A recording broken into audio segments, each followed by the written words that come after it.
Today, I'm going to show you how I make my simple raspberry chia seed jam. It is so easy and so good. So you're going to start by putting a saucepan over medium-high heat. Fresh raspberries, I'm just going to plop them in there.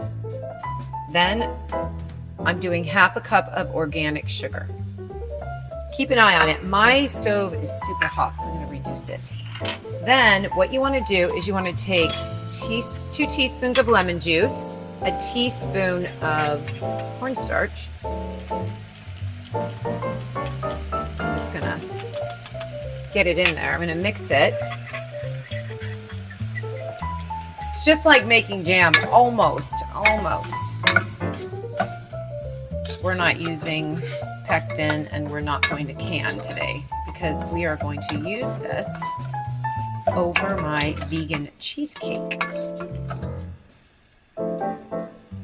Then you want to add in the lemon juice with the cornstarch. That's going to help thicken it up. Once you turn off the heat, add the chia seeds.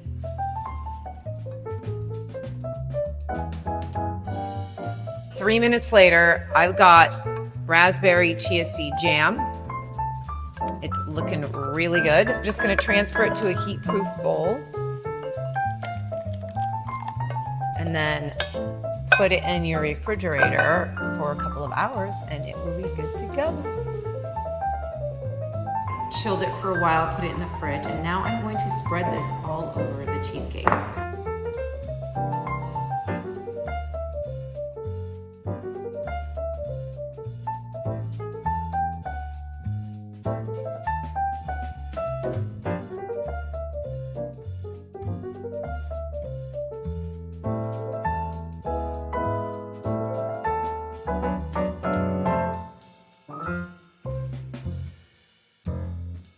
Like, save, share, and remember you are deeply loved by God.